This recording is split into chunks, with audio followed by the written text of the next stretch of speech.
mmadụ n'ọmụma onye mee nke ọma ebulie ya elu si ya jide nke ochi na-aga n'ihu biko ka anyị gbakọ kịta wee kelee n'Eze-Ana Eze-Ana adị Eze-Ana Ugochi Eze-Ana Ugochi tubelu nwoke ọma na oraifite ị ga-adị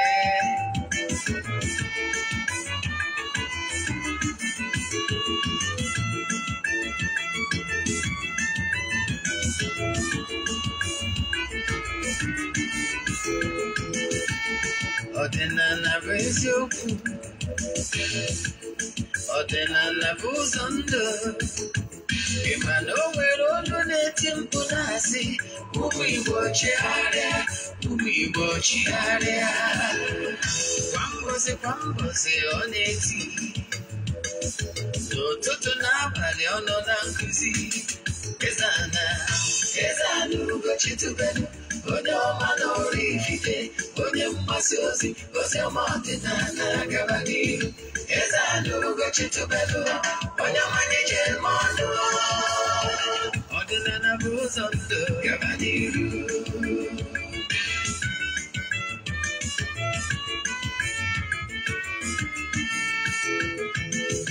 Eze-Ana Ugochi tubelu onye ọma na oraifite onye mgbasa ozi ọma ọdịnala gaba n'ihu Eze-Ana Ugochi tubelu onye ọma na-eje ọnụ ọdịnala bụ ụzọ ndụ gaba n'ihu Eze-Ana ga-adị Ugochi tubelu ga-adị Ugochi tubelu temple ọ ya adị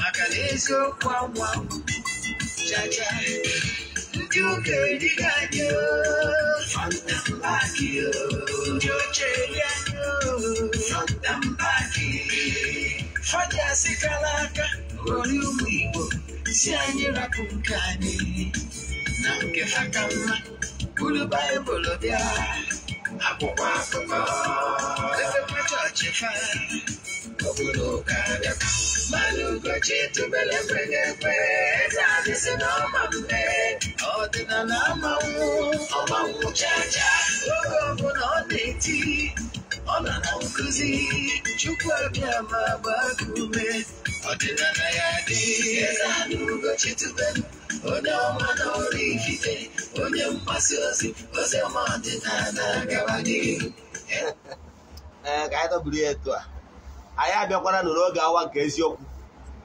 oge anyị ji awa eziokwu niile agba nke ọ bụ nwa bụ Ogbuefi Eze-Ana Ugochi tubelu oraifite na-anọ n'isi ya abụ m onye isi nchụaja na Ugochi tubelu ọdịnala tempụl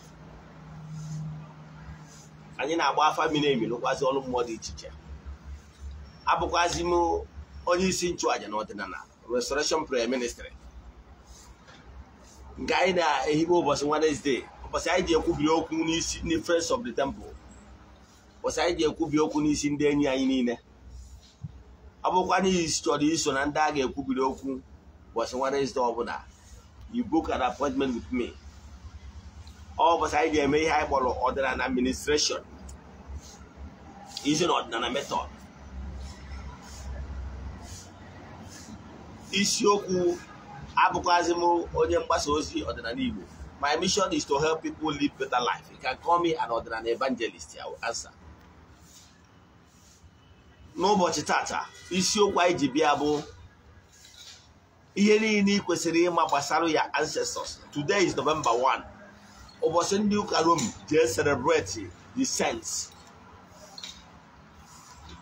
Wee were ụbọchị taa sị ka nkọwala ka ịghọta ihe bụ the saints. They are your ancestors. Ndị ichie. Onye ayọrọ of your ancestor ọbụla ọ bụ dịghị na perfection. O sonye ọ dị worthy ọ bụrụ one of the worthy ancestorhood. That is, or join ya ancestorhood. This is the otu ndị ichie. Now, automatically ọ bụrụgo sent n'ọdịnala Igbo. And automatically the person will stop reincarnating. The incarnating is as a result of not being perfect. Yes. Then you will be given another opportunity to reincarnate. Now, it was here basara reincarnation very well and nkuzi gbasara ya. Je na my YouTube channel dey kuzi go ihe gbasara reincarnation and the perfect knowledge ihe nweta na ya.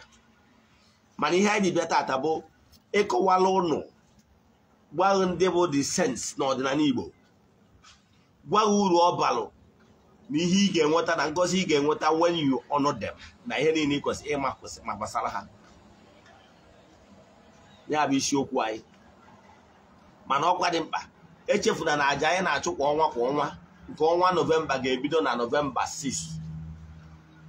Tata bụ 1 inwelu extra 4 days to register.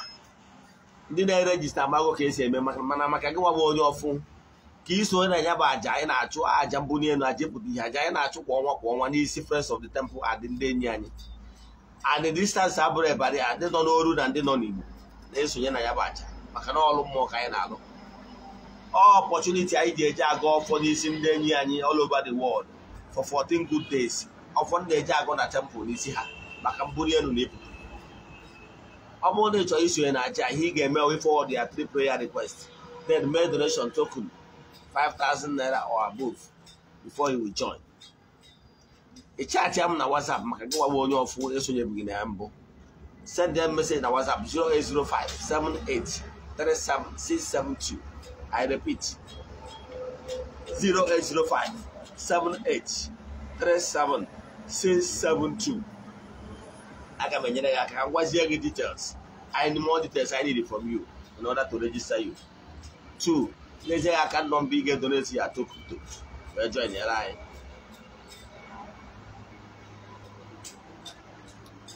Now, ihe anyị dị maka ebia n'ụbọchị taata bụ agwago gị maka isiokwu anyị n'ụbọchị taa. Taata kwazi anyị na emecha administration a anyị ga-eme another short video. That short video bụ maka ndị chọrọ isonyere anyị. That is ndị anyị ga-enye award, our fans ndị anyị ga-enye award. Yes, our fans ndị anyị ga-enye award. Then ọ ga-abụ mmadụ ịtọ. Yes, ọ ga-abụ mmadụ ịtọ. N'ime mmadụ ịtọ abụ ọ bụrụ na anyị mesizie ya na ya bụ that award of November anyị ga-eme nke gbasara October. Anyị ga-enwe ike ịgba afa ndị kacha wee gbaa mbọ pụrụ iche. Anyị nwere ike accommodate everybody na October. Then ndị ọzọ kwa anyị appreciate kwa ha na November. Then we nwekwa nke December. Ya na onye ya win kwa the year fan of the year award for December. Then onya ka iji bịa. So I mesia program nke I made that one ka ga dị very brief. So ka bụ ọkwa dị mkpa. Nke ọzọ si bụ ọ bụrụ na ị chọrọ ka register gị na Friends of the Temple, you let me know. Chat me on my WhatsApp 0805-7837-672. Agwazie gị how you'll be able to register and what qualifies you. Ka bụ ka aga isiokwu anyị ji bịa n'ụbọchị taata bụ akụwago m ya ka anyị gaa n'iru n'isiokwu anyị ji maka ya wee bịa. Anyị kwuru na taata bụ November 1, ụbọchị ndị ụka Rome ji celebrate their ancestors, ndị ha canonized, akpọrọ canonized saints. Ha nwa gụnyelu like St. Anthony of Padua, St. Paul of Tarsus, St. Maria Gorati, St.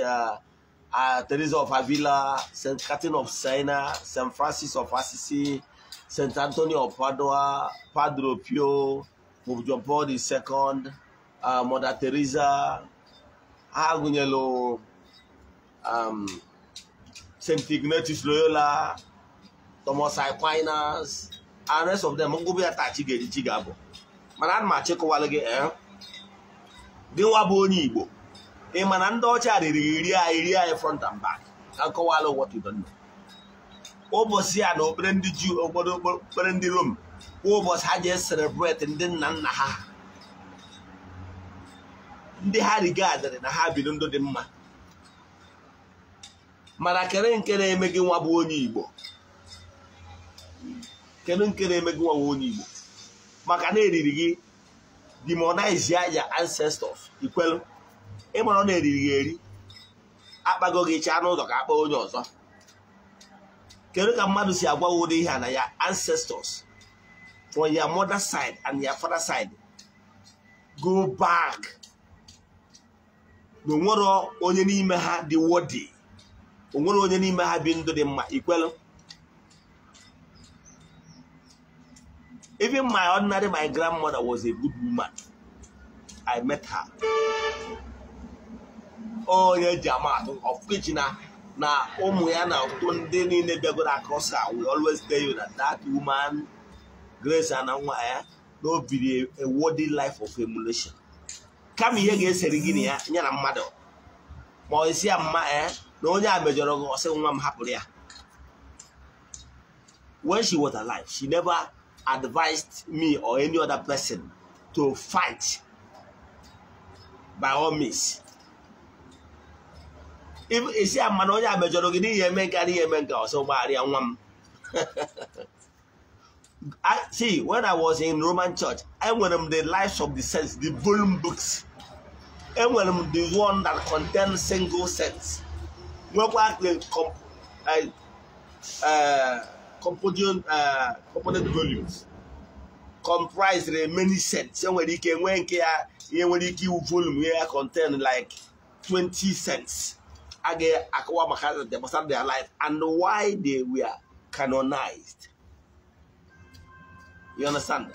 I can tell you, after reading some of those things, it will ask core characteristics, as you canonize her sense.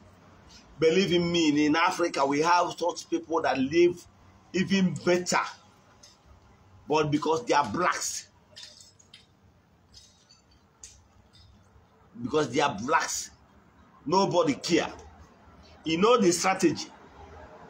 They refuse intentionally to tell you that their forefathers live worthy lives. Do you know they canonize even the Saint Alexander the Great? They canonize some of those people, some of those murderers. Go and read the cases, history of the church. You will see some of the people that committed murder in defense of the Roman church. They committed murder. Today, they are one of the canonized saints because they defended the Roman church effectively to the admiration of the pontiff. But in Africa, they demonize all of our forefathers. Unafro ni ha plan alukewe stagnation because no na agwagi na mgbe ha bute missionary na ha agwala gị na some of your ancestors actually live worthy lives, worthy of emulation, that some of your ancestors are worthy to be celebrated. Believe in me, some of you will not follow them. You would have been celebrating your ancestors, but do you know the strategy? They demonize your ancestors so that you will not pay homage to them. You will not call them anything. You will not see anything from them. Therefore, to make you remain perpetually enslaved and depend on their own brothers, the whites. The whites that hate blacks so much. And you believe it. For the back, now change.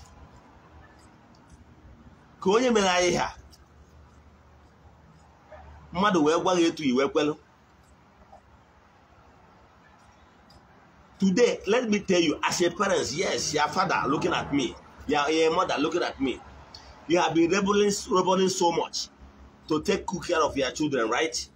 I can tell you, in next 100, 200 years, you will become an ancestor. You might pass on. to the great beyond. I can tell you, if you did not tell your children the importance of celebrating you, importance of appreciating the fact that you as your mother or your father, that you contributed your best, you did your best for their well-being, your children will not celebrate you. In the next 200 years, children, they will be the people that will be alive that time. They will count you among the demonized ancestors. Even this effort you are laboring, sometimes you will go hungry for the sake of your children, right? You wish the best. In fact, what you did not achieve, you pray that your children will achieve it, right? All those your noble thought, noble volition, and the prayer for longevity, all of them will amount to nothing, because they will turn everything down and they will demonize you. They will call one brother, one of Ogbuefi to your family. They will start praying and doing what they call always on your head, because you are among the people that is hindering them according to their understanding. Try, if you are under the influence of my voice now, to tell your children the importance of celebrating their fathers, their mothers, their ancestors. Because if you teach them and they embrace it, believe in me, one day they will see celebrate you. They will immortalize you. In my opinion, you will see my ancestral names, which we can still remember. To the 5th generation, my father counted them for me. In my obi, I use marble to write the near names back down, so that any of my children to come will start from there. Do you keep your family history? I can tell you, you want to for today. If you will not just bring out a particular day, you can choose November 1. You can choose today. You can choose a day to celebrate your ancestors. It doesn't cost you much. Even if just ordinary orgy, pouring libation, to thank them, your ancestors, for giving you opportunity to be here on earth. Believe in me, it's their longing that brought you. Yes.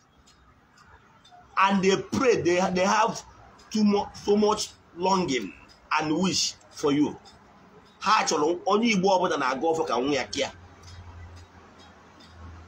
Now, we have a particular day you celebrate your ancestors. Believe in me, time will come, they will count you in, they will celebrate you. But had the importance of celebrating the elders, and their ancestors. They will ignore you. Even this year, laboring, you will labor in vain. Nobody will remember it tomorrow. Tomorrow they will see do abarakata, even on your grave. Tomorrow they will see believe that you are one of the reasons why they are suffering. Believe in me. Why you are suffering is not because of your ancestors. You know why you are suffering? Because of your ignorance. Front and back. Because of what you did not do well in the past, because you are ignorant of how things work. That's why you are suffering. And believe in me, once you recognize what you have done wrong in the past and decide to do the right thing, everything will turn out for good. Here go Hosea 4:6. Hosea 4:6 says, my people are suffering because of lack of vision, lack of knowledge. That is why. Even if they said there is one thing that is happening in your family, with wisdom, vision, you can upturn them. You can liberate yourself. Because you do not support whatever evil that was committed. And they are living an upright life. Whatever that is in your family will never touch you. Because you are exception. Because you never condone anything evil. So I can tell you that what is hindering you is your mindset. I put it to you. Now let me give you another example. My forefather, as in my grandfather, This my grandfather happens to be a good man. Even people that knows him face to face testified before me. I remember a story my mother told me. My mother told me that my grandfather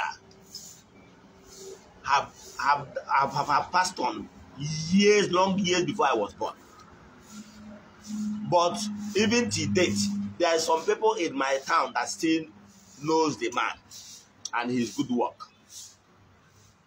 Now, I was told, my mother told me the story that there is this conversion that I was having when I was small. He took me to one herbalist, the same in our village.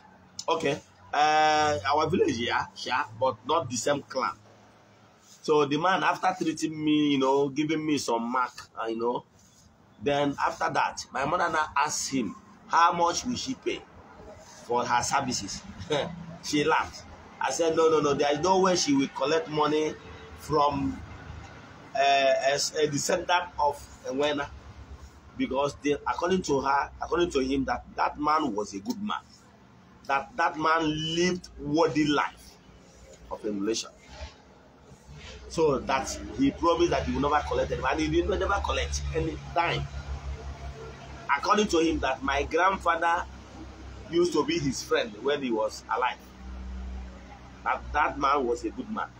This man I was talking about now passed on when we are still small. You get? So what I'm saying in essence is this. People that still know him. I remember in our own village, there is some families, olden days, they don't normally sell land. But there are some certain things you use to know a rich man then. A rich man then is a man that maybe he has money, and my grandfather happened to be an also title holder. Remember, that time is also title holder is for the elite, the rich men, and people with noble character. This man was rich. Some people came to borrow money from him, and they gave him some lands, parcel of lands. Then, and he told his children that this particular land is not ours. That this particular land was used in exchange of money those parents of that social family borrowed from him. And he wants his children that whenever anybody from that lineage of that people that borrowed that money came in respect of that land, that if they pay the actual money their forefather borrowed, they should allow them to take the land back without adding any interest. I remember the one that happened recently. I'm one of the people that farm on that particular land. This one happened like maybe less than 15 years ago. The people came and they take that land back. They paid peanut. You know what is peanut? Because the man said, whenever the lineage of that family came to take that land back, that my father should not add 1 naira on top. That once they bring that whatever their father borrowed from him, they should give them the land back. Believe in me. These people paid less than 200 naira and collect that land back. You get? Believe in me, this man is a saint. No ndoka. Mana, one on your canonize there. At the same thing happened in your own family. Go and read your family history. Some of our forefathers lived worthy life of emulation. But today, what did they get in return? They demonize them. They call them bad names. And you call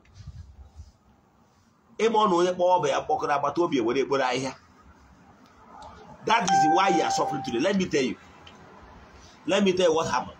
When we are in Okobia, we used to celebrate the whites on a day like this, November 1, called Life of Sense. I can tell you that most members of the Roman Church have attended morning mass because they were told no one indulgence gets to her, no one blessing gets to her. Don't powerful the enjoy gets to her, but I want to attend their mass today. But let me tell you, let me paint a picture. I would like to use simple analogy to explain something to you. Makana omo ne gota ihe nkwu. Igota atumma. Let's just take it this way. Obruna nebunna. Iwe muta nwa tacha afu wezu nwa gị. O were n'ụtụtụ. Nwa gị wee pụta ụtụtụ. Wee kpọgiru gị na nebo gị nọ. Ma ọ bụ na ị nọ n'ilo, nebo gị nọ n'ilo, nwa gị wee pụta n'ụtụtụ wee kene nebo gị. Ma Chidera kere ka unu mere. Kenecha nọ neba kene pa Chidera. And that your son refuses to even greet you, despite the fact that that your son saw you, kuro, and refused to greet you. Meanwhile, he have celebrated other parents. The neighbors celebrated them, greeted them very well, and refuses to celebrate you or even greet you. How will you feel? Will you feel happy or will you feel sad? Will you feel disappointed? I'm sure you will feel disappointed and you will feel sad. Had even this your child woke up and he did not even greet anybody. He did not greet anybody. He did not greet you, he did not greet any of your parents, any of the neighbors. It will be better for you. You will say,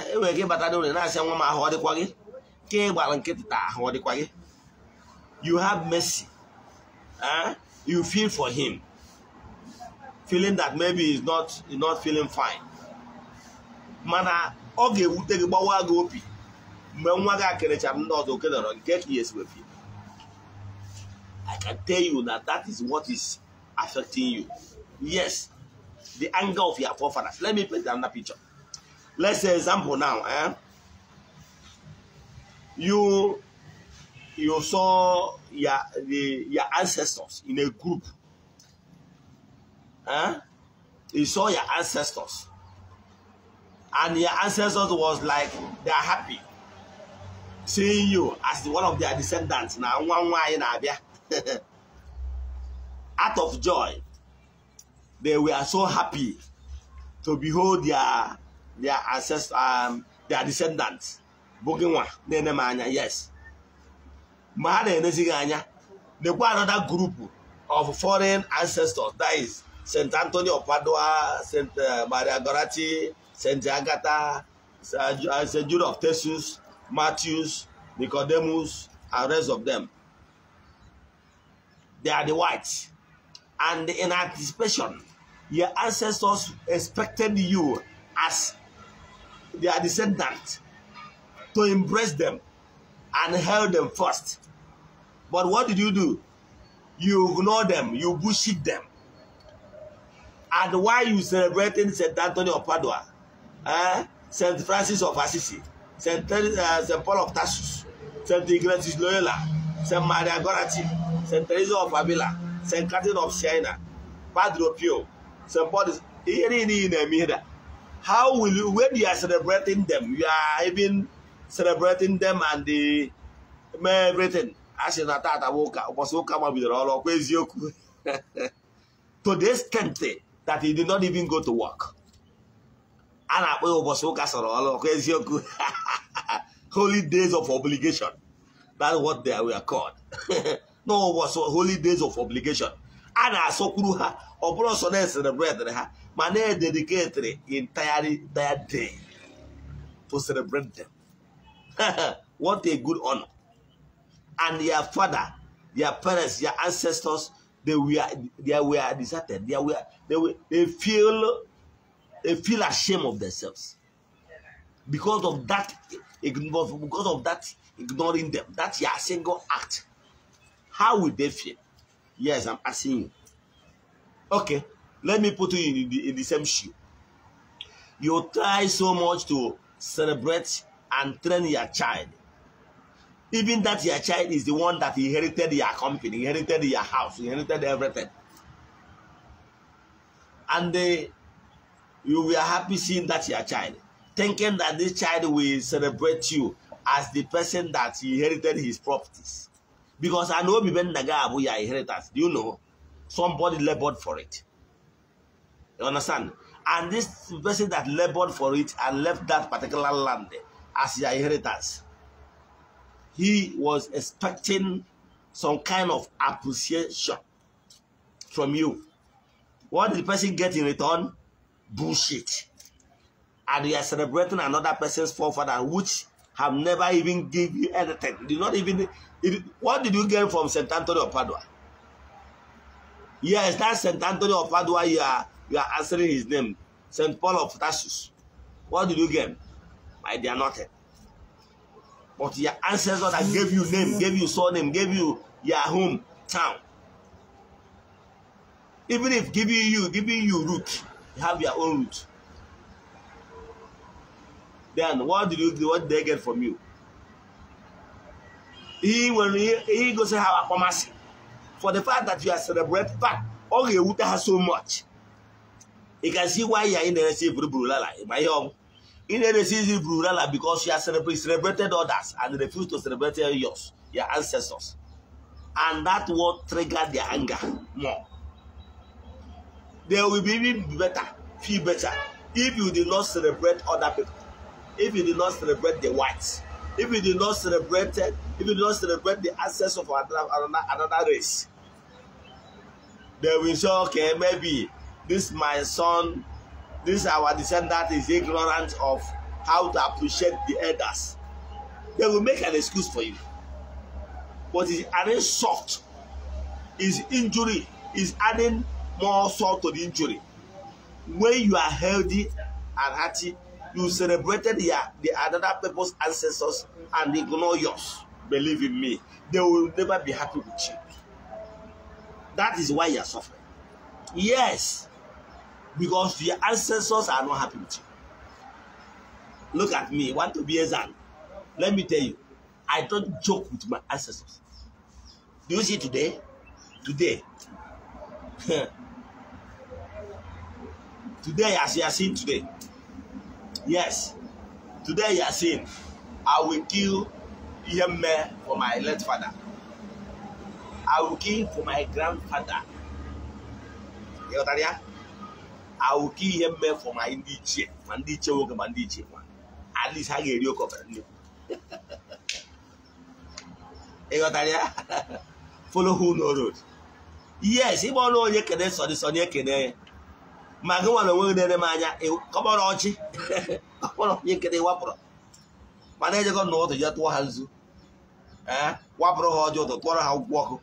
Well, was Yara? Dage Buri Betata to celebrate them. Yes, that is the secret. Emono you to for tota. Emono you can so the son you can.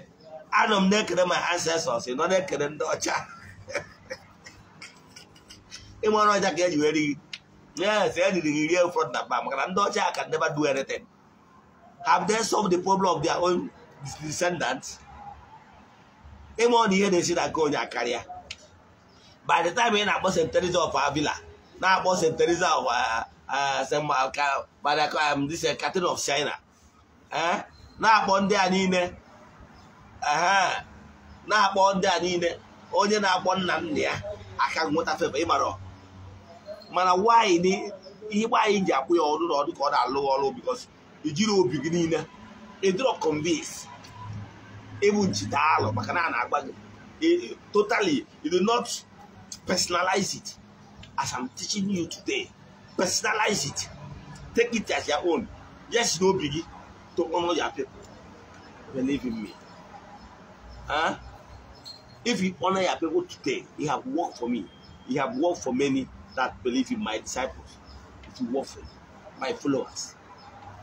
Mana, if you know, let me advise you, the admonition. If you decide not to celebrate your ancestors for your own good, don't celebrate any other. They might have pity on you. Where I say for a funwa. Yes, because in more cases celebrate others, they might forgive you. But they will be angry with you when you are celebrating others and refuse to celebrate them. Okamano will only celebrate Hamani Marife, Onya bụ ndụmọdụ nwere n'ụbọchị tata. Learn how to celebrate your ancestors, because you celebrate them, they will celebrate you. Anyị ji kaadị na-abụ anyị ga-eke ndị mmadụ, anyị ji Glo, anyị ji Airtel, ya ka anyị akpọ n'ụbọchị taa.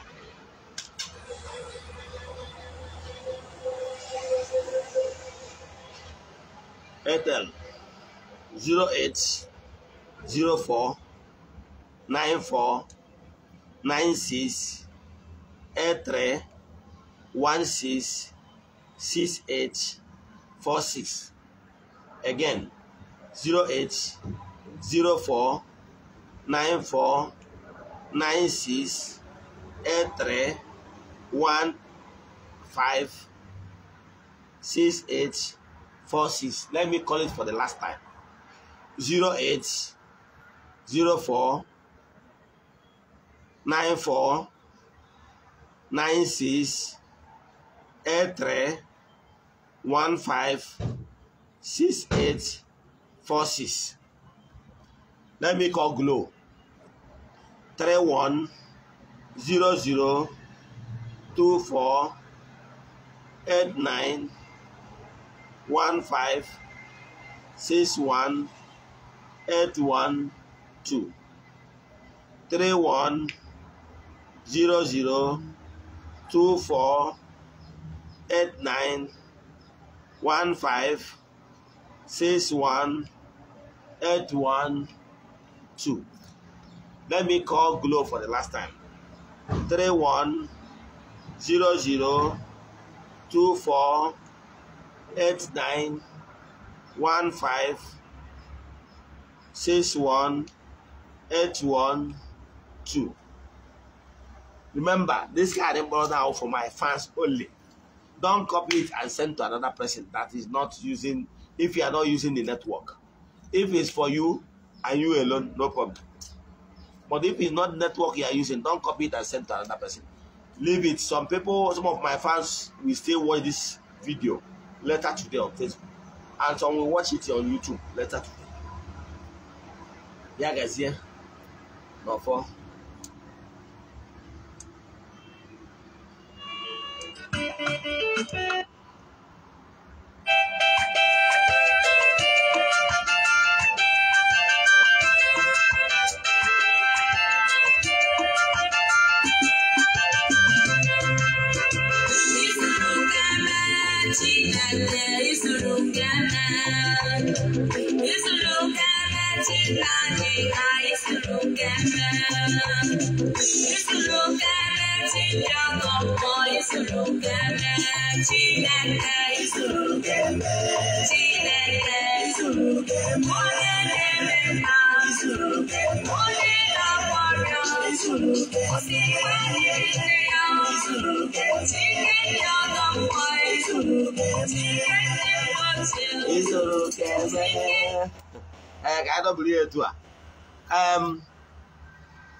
I know what I get at and is in Geneva.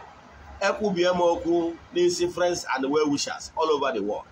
Leaning under the influence of my voice. Friends of the temple.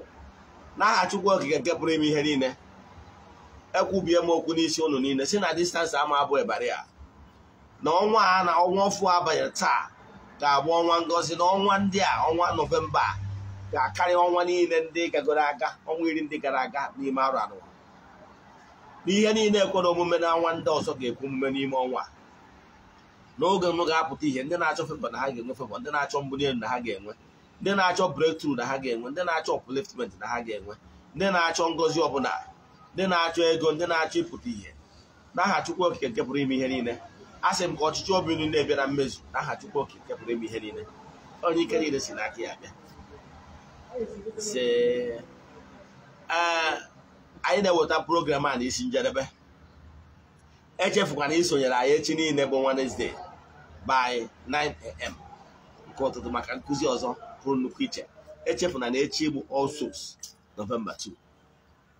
Anyị jikwa nkụzi dara ụda wee na-abịa. Ịghọtara ya? Then anyị na-achọzi ka anyị banye na program nke ọzọ. Magazie.